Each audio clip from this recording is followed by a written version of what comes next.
Friends, உடைச்சி ஊத்துற முட்டை குழம்பு எப்படி வைக்கிறதுன்னு இந்த வீடியோவில் பார்க்கலாம். வாங்க வீடியோக்குள்ளே போகலாம். சட்டி நல்லா காஞ்சதும் எண்ணெய் ஊற்றிக்கலாம். எண்ணெய் சூடானதும் கொஞ்சமாக கடுகு, கொஞ்சமாக பெருஞ்சீரகம், கொஞ்சம் கருவேப்பிலை, அப்புறமா நறுக்கி வச்சிருக்கிற வெங்காயம். நான் வந்து 2 பல்லாரி கட் பண்ணியிருக்கேங்க. நீங்கள் உங்கள் தேவைக்கு ஏற்ற மாதிரி கட் பண்ணிக்கோங்க. வெங்காயம் கொஞ்சம் லேசாக வதங்கினதும் 1/2 ஸ்பூன் இஞ்சி பூண்டு ஆட் பண்ணிக்கோங்க.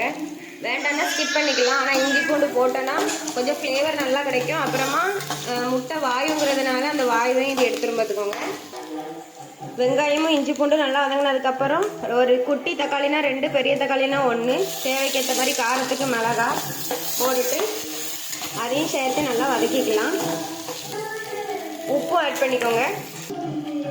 இப்படி வதங்கிட்டு இருக்கும்போது தேவைப்பட்டால் ஒரு உருளைக்கிழங்கோ இல்லைனா ஒரு முருங்கைக்காவோ ஆட் பண்ணிக்கலாம். ரொம்ப டேஸ்ட்டாக இருக்கும் பார்த்துக்கோங்க. ஆனால் இப்போ என்கிட்ட அது ரெண்டுமே இல்லை, அதனால தான் நான் அதை ஆட் பண்ணல. ஆனால் நீங்கள் செய்யும்போது அதை ஆட் பண்ணி செய்யுங்க, உண்மையாகவே ரொம்பவே அருமையாக இருக்கும். சிம்மில் வச்சுட்டு தேவைக்கேற்ற மாதிரி காரம், இது வீட்டில் அரைச்ச மிளகா பொடிங்க. நீங்கள் குழம்புக்கு சேர்க்குற மிளகா பொடி எதுவாக இருந்தாலும் சேர்த்துக்கலாம். கொஞ்சமாக வத்தப்பொடி, அவ்வளோதான். லைட்டாக ஒரு 2 வதக்கிட்டு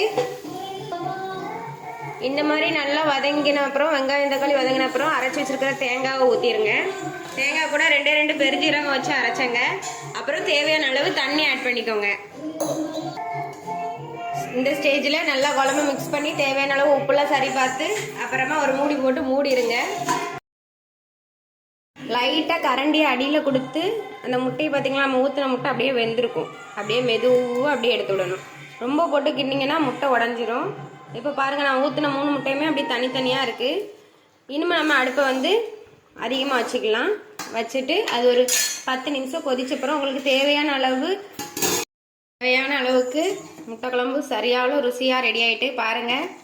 ஊற்றின முட்டை எல்லாம் எவ்வளோ அழகாக முழுசாக தனித்தனியாக இருக்குன்னு. உண்மையாகவே ரொம்ப அருமையான டேஸ்ட்டான குழம்புங்க.